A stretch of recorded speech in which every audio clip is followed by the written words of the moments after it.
Olá, sejam todos muito bem-vindos a mais um programa. E o assunto de hoje é delicioso, porque a gente vai falar de turismo e o turismo da nossa cidade, que está assim em ebulição com essa retomada gradual e consciente, né? Muita coisa boa tem acontecendo, né? Vem acontecendo em Teresópolis e muita coisa boa, muita novidade vem por aí para quem quiser curtir um pouquinho da nossa cidade. E para bater esse papo com a gente, eu estou recebendo aqui Henrique Silva, que é guia de turismo, já foi subsecretário de turismo, entende muito de Teresópolis. Muito prazer te receber aqui. Nina, o prazer é todo meu falar dessa cidade maravilhosa que é Teresópolis. Muito bom, né? Prazer estar aqui. Que bom. E aí, vamos contar um pouquinho, assim, Teresópolis é uma cidade nova, né? Relativamente nova, a gente tem 130 anos aí de emancipação, mas a gente já tem bastante história para contar, né? É interessante isso, porque muitas pessoas veem Teresópolis apenas em relação aos parques, né? Teresópolis é uma das únicas cidades no mundo circundada, eu costumo dizer, incrustada, né? Entre as montanhas, entre parques. Mas nós temos uma história também muito interessante, que começa desde a colonização e várias curiosidades indígenas e quilombos e tudo mais que trafegam na nossa história, que são bem interessantes. E como é que a gente pode fazer, assim, rapidamente essa cronologia? Você falou dessa questão indígena e quilombola, eu não sabia, você me pegou de surpresa agora, né? A colonização é inglesa, né? Falar de Jorge Martin, a gente até sabe um pouquinho da história. Que história é essa de quilombola em Teresópolis? O que acontece é que Teresópolis foi um refúgio muito interessante, porque muitos negros gostavam de ser escravos do Jorge Martin, porque o Jorge Martin tratava muito bem os escravos, né? Quando o conquistador da Pedra do Sino esteve aqui, um botânico chamado George Gardner, ele ficou assim encantado com a forma com que Jorge Martin tratava os escravos. E havia nessa região muitos índios ainda, né? Os índios não desciam a serra, porque eles encontravam com alguns antropófagos lá embaixo, então eles iam geralmente em direção ao interior do município, né? Mais para a área de Além Paraíba, e isso fazia com que o local se restabelecesse. Até porque também eu costumo brincar nos grupos de turismo, né? Devia ser muito difícil passar o inverno em Teresópolis de tanguinha, né? Muito difícil. E aí, com essa questão do Jorge Martin ser gente boa, né? Com os escravos, fica uma figura muito marcante para Teresópolis também, né? É um diferencial que ele tinha nessa época, né? Para a cidade e para quem estava aqui no entorno dele. Sim, sim, porque os escravos, inclusive, eram muito bem tratados. Ele dava o domingo de folga para os escravos, fazia festas com os escravos. E um dos escravos, que foi o pai Felipe, que acompanhou o George Gardner até a conquista da Pedra do Sino, ele também, quando ele já estava bem idoso e George Gardner voltou aqui em 1941 para terminar a conquista, o próprio pai Felipe, que era o escravo, designou que o filho fosse. Então, eles tinham essa autonomia de poder escolher, eles tinham voz, né? O Gardner sempre respeitou, o George Martin, sempre respeitou bastante a opinião deles. Foi muito interessante essa história. Não eram escravos, né? Não eram escravos, eles eram funcionários que tinham uma determinada remuneração. O George Martin também diz a história que a esposa também era descendente afro, né? E veio morar aqui em Teresópolis. E, então ele já tinha esse carinho por ter uma esposa, uma ligação, né? Exatamente. Com esse povo. Exatamente. Bacana, tem muita coisa aí na história para a gente conhecer, né? Curiosidades, assim. Muitas curiosidades, muitas curiosidades. A gente vai pesquisando, futucando, encontrando um livro aqui, outro ali, você vai descobrindo várias curiosidades da nossa história, né? Teresópolis, por exemplo, foi um dos caminhos do ouro, né? Quando os tropeiros vinham de Minas Gerais, já passando por aqui, desciam a serra. Então tivemos aqui ao pé da serra o primeiro pedágio do Brasil, né? Que era onde fazia ali na Fazenda Barreiras, próximo ao Garrafão, eles eram obrigados a parar e fazia-se então uma contagem do que eles tinham de ouro, os tropeiros que tinham que embarcar na Baía de Guanabara, Então, de acordo com o que eles tinham que pagar um pedágio desse ouro. Que aí surgiu aquela história da santinha do pau oco, porque os tropeiros traziam santas de madeira e essas santas estavam cheias de ouro ali dentro. E o ouro que estava dentro da santa não se pagava pedágio, porque os soldados não sabiam que a santa era oca. Olha, é interessante isso. Interessante. Lembra até a história de Minas, né? Os santos do pau oco. Os santos do pau oco, exatamente. De repente, essa história veio de Minas e foi apenas adaptada aqui na nossa serra. Agora, Henrique, Teresópolis existe um público, né, de turismo quase que específico, né? Eu diria que para a parte de montanhismo, a questão dos parques naturais, né? Muita gente sobe a serra para subir todas essas pedras lindas que a gente tem, né? E o turismo gastronômico, né? Muita gente sobe a serra para vir comer da nossa comida. Às vezes até vem para Teresópolis, almoça, passa uma tarde e volta, né? É verdade. Eles gostam muito. Você consegue ver algum tipo de turista que se interesse pela história da cidade? Existe esse turismo histórico aqui para a nossa cidade? Nós não temos esse turista específico que vem aqui. Às vezes ele vem para conhecer a CBF, não é? Mas o turista específico tem o gastronômico, como você falou, e os de montanhas, né? Que podem vir fazer trilhas, podem fazer caminhadas ou especificamente escaladas. Eu já guiei grupos de escaladas que vieram do exterior. Já guiei canadenses, já guiei um rapaz da Nova Zelândia, pleno dedo de Deus, ele me confessou: sou da Nova Zelândia, encontrei essa montanha, resolvi fazer, era no Brasil, Teresópolis, vim para cá e foi muito interessante. Mas um turismo histórico mesmo, específico, nós não temos, né? Nós vamos começar a fazer agora um levantamento de azulejos de Teresópolis e também de vitrais. Eu fiz um documentário, um pequeno vídeo sobre a igreja de Santa Teresa e você descobre assim coisas maravilhosas. Que aqueles vitrais são lindíssimos. Exatamente. Em dia de sol, então fica uma coisa exuberante. A história dos vitrais é uma coisa interessante, porque quando os vitrais foram introduzidos nas igrejas europeias, era muito comum muitos fiéis não saberem ler.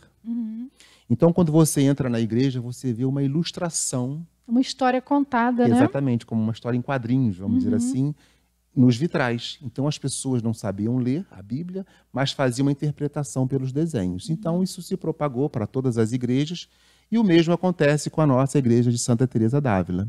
Quando eu fui fazer esse levantamento, eu descobri que tinha um senhor polonês que trouxe uma empresa para São Paulo, fez os vitrais da Catedral da Sé, do Mercado Municipal de São Paulo, e foi o mesmo que fez os vitrais da igreja de Santa Teresa. Olha! Um senhor chamado Sordenit. E um dia, visitando o Castelo Monte Belo, eles têm um painel muito bonito também lá, e eu, por curiosidade, fotografei o nome do artista, e era o mesmo artista. Olha! O senhor Sordenit, que era uma firma de São Paulo. Então, a nossa intenção é fazer um levantamento desses vitrais, junto com a Secretaria de Cultura, e também dos azulejos. Temos azulejos maravilhosos aqui em Teresópolis. Então, com isso, nós possamos ter um turismo específico. Porque tem pessoas que acreditam que vão querer vir a Teresópolis apenas para conhecer um trabalho artístico de um determinado artista. Né? Então, e nós temos a nossa história, que com isso, se esse turista vier fazer, ele vai passar a saber de outros fatos históricos. Não tem como você passar em frente ao Palacete Granado e não contar a história. Sim, é verdade. Ou seja, Teresópolis pode vir a se tornar mais um polo, né, para esse turismo histórico, né? Sim, nós temos potencial para isso. Né? O que acontece é que muitas pessoas não sabem. No colégio, por exemplo, Higino da Silveira, o colégio Higino da Silveira, ele nos foi doado por José Manuel Lebrão, proprietário da confeitaria Colombo. Né? Que funciona até hoje. Que funciona até hoje, é um lugar maravilhoso. Então, os legumes, as verduras, principalmente as frutas, o marmelo, que era plantado em abundância nessa região, é que abastecia a confeitaria Colombo. Né?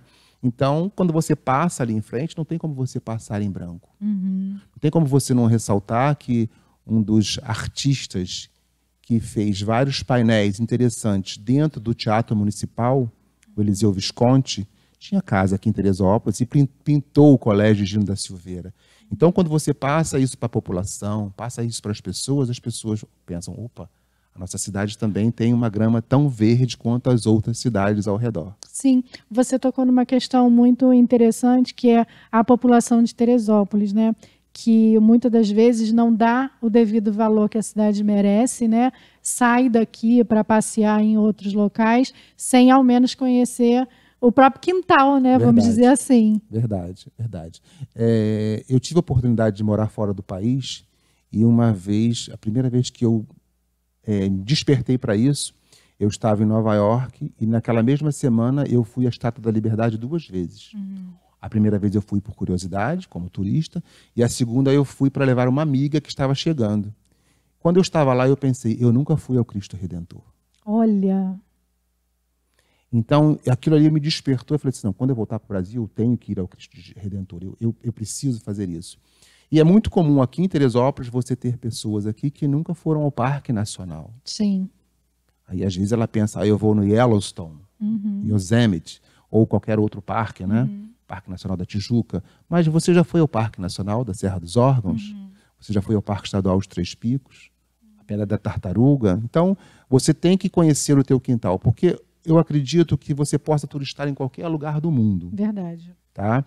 Mas, se você tem um final de semana, você vai até onde você pode, o teu poder financeiro. Se você tem um dia da semana, por exemplo, eu vou ao parque. Você tem um final de semana, você vai na cidade vizinha. Você tem 10 dias, você vai para Minas, São Paulo, Amazonas. Você pode escolher de acordo com o seu poder financeiro e com a sua disponibilidade de tempo, mas não deixe de viajar. E, principalmente, nunca deixe de conhecer a sua cidade. Sim. Não só o teresopolitano, né, mas outras cidades também. É um fato curioso, até quando eu estive em Curitiba, eu perguntei para uma moça numa padaria, né, gosto muito de conversar com as pessoas, perguntei para a moça na padaria, você conhece o Parque Barigui? Eu estou indo para lá. Ela falou, Parque Barigui? Onde fica? Eu falei, aqui, em Curitiba. E ela nunca tinha ido. E é um parque relativamente central, né? Você Sim. não precisa se locomover muito para chegar. Então, a gente costuma perceber que os próprios moradores das cidades não prestigiam o que eles têm dentro de casa, né? É verdade. Às vezes a pessoa pensa assim, o lugar está ali, eu vou o dia que eu quiser, quando eu puder ir. Eu não sei, ou então, está ali, né? A gente percebe muito isso quando nós recebemos turistas, às vezes estrangeiros, que vêm para fazer uma caminhada no Parque Nacional. Eles chegam aqui, às vezes está chuviscando, o tempo está ruim, não sei o quê. Aí você pensa, ele vai assim mesmo, porque ele se deslocou de um lugar distante e veio para fazer. Então a gente vai. Quando você é morador, se não tiver um azul de brigadeiro, você pensa assim, não, eu vou na semana que vem, eu vou um outro dia. E você, às vezes, vai adiando. Protelando, Entendeu? Então, você não se dá essa oportunidade. E vale a pena ir, às vezes, até nos dias nublados. Porque eu, sempre que vou, por exemplo, na Pedra do Sino, você vê coisas diferentes. Você pode ter ido lá várias vezes. Uma flor que está florida numa determinada época, determinados cursos de água que estão mais volumosos, tem sempre uma coisa diferente. As nuvens estão diferentes, a temperatura. Então, vale a pena você ir em qualquer época do ano para você descobrir as diferentes faces de um mesmo lugar. O que você destacaria para um morador de Teresópolis conhecer na sua própria cidade? Assim, faz um roteirinho na sua cabeça, o que ele poderia fazer num final de semana? Num final de semana, olha, os parques estão sempre bem cuidados. Impecáveis. Né? Impecáveis, né? Se você quer fazer um trabalho mais longo, você pode ir à Pedra do Sino, Pedra do Papudo, fazer várias travessias, tem pequenas travessias dentro do parque. Se você quiser fazer a parte mais baixa, a trilha 360 com cartão postal, trilha Mozart Catão, são espetáculos. Se você quer ir, por exemplo, cachoeiras, você não precisa visitar a cachoeira somente no verão. Você pode ir no inverno, você pode curtir a paz, né? O curso de água, você se rejuvenesce espiritualmente com aquela energia daquele local, né? Como eu falei para você, você vê às vezes orquídeas que florescem em diferentes épocas do ano. Se você vai sempre no verão numa cachoeira, às vezes você não se dá a oportunidade de ver de repente, pequenos animais e outras coisas mais. Mas os parques são, em primeiro lugar, o ponto crucial que se todo teresopolitano, né, deveria conhecer. Fora isso, tem alguns prédios históricos que valem a pena você dar uma passadinha, conhecer um pouquinho hoje, um pouquinho amanhã, assim como eu digo, Palacete Granado, o Colégio Gino da Silveira, como eu falei para você, o Colégio Euclides da Cunha, que é fantástico, a arquitetura, o primeiro colégio estadual do município, né? Tem muitas coisas, a Fonte Judite tem uma história linda, os azulejos, todo o conteúdo histórico dela. A prefeitura agora está revitalizando a Fonte Amélia, que está linda, está muito bonita, a Fonte Amélia. Então, são coisas que você pode, às vezes, caminhando numa passagem, você dá uma passadinha, você olha, procura saber. Na Casa da Memória, por exemplo, você pode descobrir curiosidades sobre esses locais. Então, você tem muita coisa para fazer em Teresópolis, mesmo sendo uma cidade pequena, mas sendo morador daqui, você vai redescobrir Teresópolis. Eu me lembro que uma vez eu fiz um city tour com uma professora minha, professora primária, e ela falou, eu sou nascida e criada em Teresópolis e estou vendo Teresópolis com um outro olhar. Porque você conhece, mas você não conhece. Sim. Você sabe das histórias, você sabe de pequenos detalhes que passam despercebidos. E nós temos, como eu falei, por exemplo, sobre os índios, nós temos várias palavras que são do Tupi-Guarani, estão no nosso dia a dia e nós não sabemos a tradução. Simplesmente ficou uma palavra que você, por exemplo, paquequer. O que quer dizer a palavra paquequer? Lugar onde dormem as pacas. E a gente realmente tem as pacas até hoje, não, né? Na verdade, nós não temos mais. Nós temos capivaras. Ah, é capivara. São parecidas, são parecidas, né? As capivaras estão sempre por ali. Eu costumo dizer, né? Quando os portugueses chegaram aqui, comeram todas as pacas. Então, não temos mais pacas, né? E assim vai. Por exemplo, o próprio carioca não se sabe por que se chama de carioca. Sim, verdade. E assim vão com várias outras palavras. Eu comecei a ler um livro agora do Dr. Arthur Dalmaso, e descobri o nome de Teresópolis antes de ser Teresópolis, Quinta do Santo Antônio, qualquer outro nome. Ele chamava Teresópolis, os índios tupis guaranis chamavam Teresópolis de Caiuã. Caiuã? Quer dizer lugar de boa morada. É mais ou menos, acho que é Caiuã. Caiuã ou Caiuã. É alguma coisa assim parecida. Mas você descobre essas coisas futucando curiosidades. E tem sempre coisas que vêm à tona que você fala assim, nossa, quanto mais eu sei, mais eu vejo que eu não sei de nada. Né? Verdade. Eu estava falando com uma amiga agora há pouco que o Dr. Arthur Dalmaso também desapropriou o antigo terreno da ferrovia, onde foi construído o Colégio Estadual Edmundo Bittencourt. E isso eu descobri tem uma semana. Então são curiosidades que estão aí no nosso dia a dia e a gente vai se descobrindo e vai futucando e vai aprendendo. E é um prazer imenso quando você passa para a pessoa, para os turistas principalmente, até mesmo para o teresopolitano, e ele fica, caramba, não sabia disso. Não sabia disso. Esteve sempre diante dos meus olhos e eu não sabia disso. Ou seja, Teresópolis é uma cidade riquíssima também em história. Riquíssima, riquíssima história. Nós temos aqui história de tropeiros que passavam por aqui, nós temos histórias aqui indígenas, nós temos o quiosque das lendas, que coisa fantástica. Lindíssimo. Né? Lindíssimo. Estamos tentando, a Secretaria de Cultura está tentando agora um processo para revitalizar, né? E tem histórias fantásticas em toda aquela região, do Alto, da família Guinle e do Adolf Bloch. Então nós temos uma história muito rica.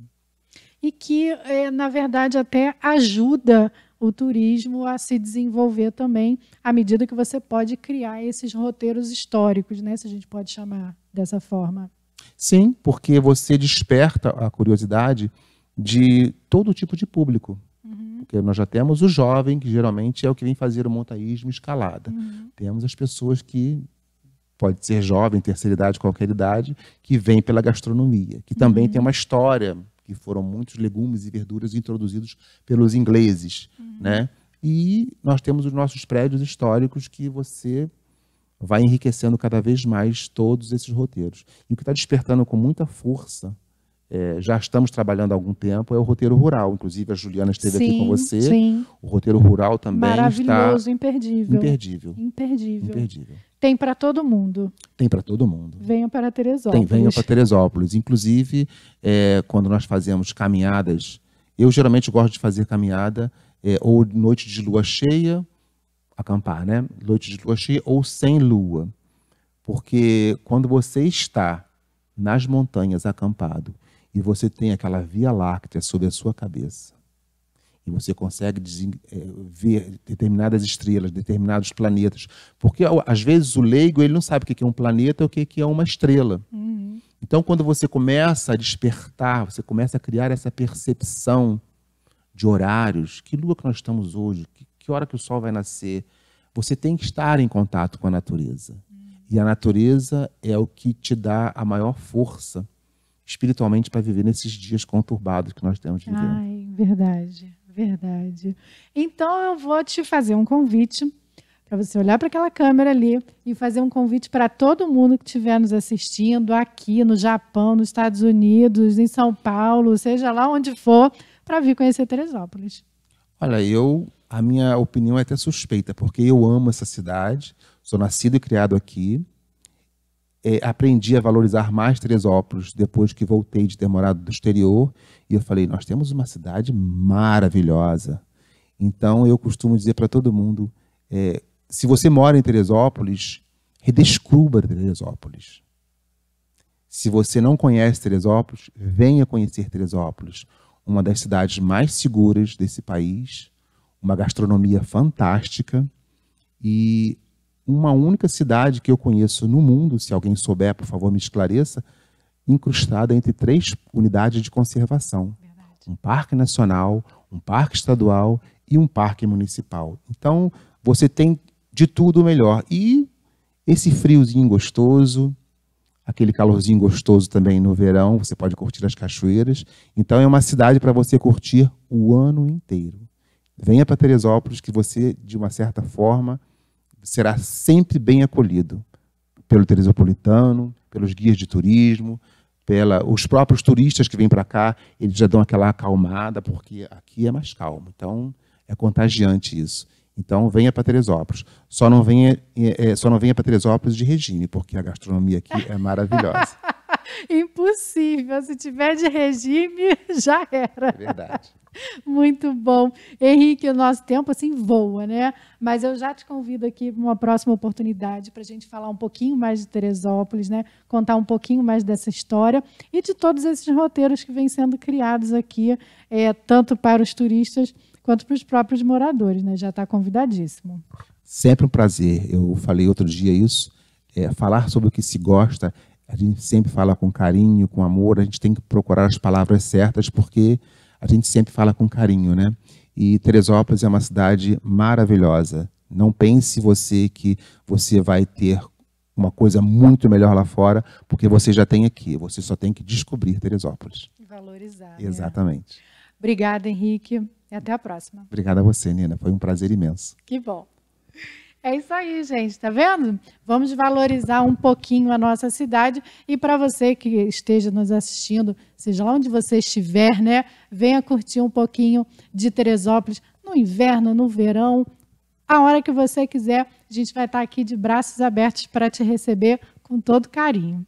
Espero que vocês tenham gostado da dica de hoje, desse super bate-papo.